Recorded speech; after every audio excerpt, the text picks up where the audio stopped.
Люверсидің құпиясын сіз білесіз бе? Егер білмеген болсаңыз, мен оны қазір қалай орнату керектігін сізге көрсететін боламын. Сәлем достар, құрбылар, қыз-келіншектер. Люверсиге пластмасс крючоктарды орнату ол өте маңызды. Оны орнатпас бұрын люверси тағатын перделеріңіздің жанын, етегін тігіп дайындап аламыз. Келесі видеоларымда мен сіздерге кез келген орындықтарға шихолдарын тігу әдісімен бөлісетін боламын. Осындай маңызды видеоларды жіберіп алмас үшін каналыма тіркеліп қойыңыз.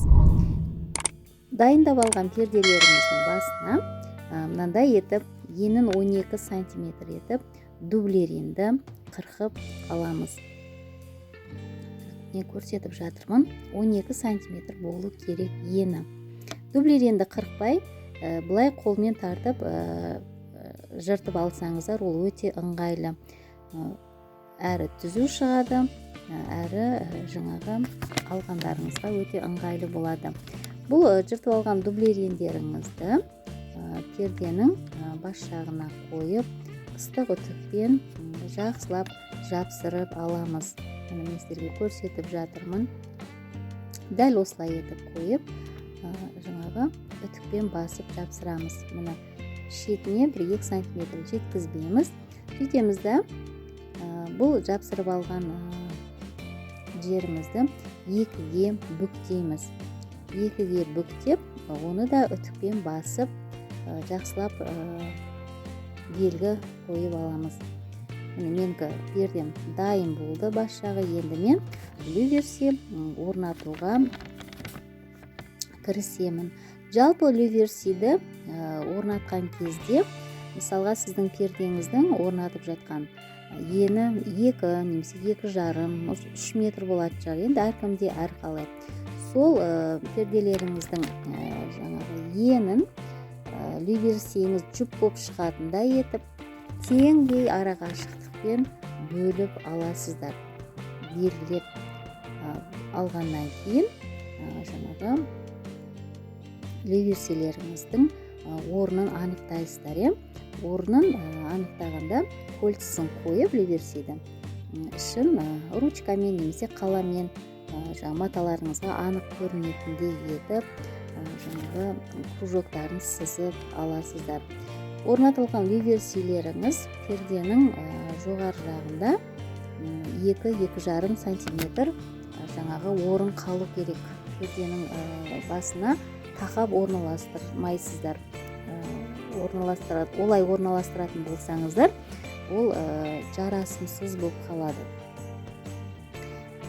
Енді бұны орнатып алған орындарыңызды енді қараңыздар, мен ручкамен сызып дайындап жатырмын. Осы дайындап жатқан кружоктарыңызды енді қайшымен қырқып аласыздар. Сөйтіп люверсидің орны шығады. Сол сызған сызықтың тура үстінен емес, сырт жағынан жаңағы 0,2 мм сыртынан шығарып қиясыздар қайшымен. Сол кезде ол люверсилеріңізге өте әдемі отырады. Міне мен қырқып дайындап жатырмын. Әр белгілеп алған жерді жаңағыдай кружок етіп, 2 бүктеп алып, қайшыларыңызбен қырқып дайындап аламыз. Люверси саны міндетті түрде жұп болып шығу керек. Әйтпесе перделеріңіз дұрыс орналаспай қалады. Мен қазір міне енді бұл люверсидің құпиясына келді. Құпиясына келетін болсақ, міне пластмастары мынандай әр жаңағы люверсиге жұптасып бір-біріне қарама-қарсы етіліп қойылып отырады. Міне қараңыздар, кез келген люверсиде мынандай жанында кетігі болады, өздеріңіз білсеңіздер. Сол кетікке ішінде мына пластмасс крючоктың өзінің ілінетін орны бар. Сол ілінетін орнына орналастырамыз. Енді келесі қарама-қарсы бетінікін орналастырып шығамыз. Мына қараңыздар, міне мынандай кетігіне орналасады. Сөйтіп бұлай бір-біріне қарама-қарсы болып тұрады. Бұл пластмасс крючоктардың бір-біріне қадалатын өздерінің жаңағы закрепкілері бар, 3 положениеде жаңағыдай бір-біріне бекітіледі. Жаңағы бірінші, екінші, үшінші, енді сіз жинайтын пердеңіздің ара қашықтығының формасы қай неде тұру керек, соған қарай керегінше өздеріңіз жаңағы регулировка жасап отырасыздар. Мына Лизерсиде мынандай кетік тұр, мына сіздерге түсінікті болу үшін мына былай көрсетейін. И бір-біріне қабатталып киіліп отырады.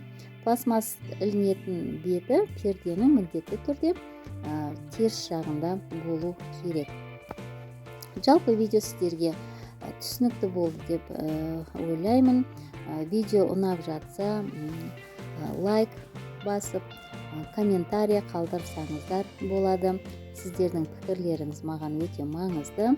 Барлықтарыңызға сәттілік. Мына менің пердем дайын болды. Видеоны өздеріңіздің перде тігетін құрбыларыңызбен бөлісіп отырсаңыздар болады. Мына қараңыздар, перде былай ілінген кезде ара қашықтықтарын біркелкі ұстайды. Қыздар, барлықтарыңызға сәттілік.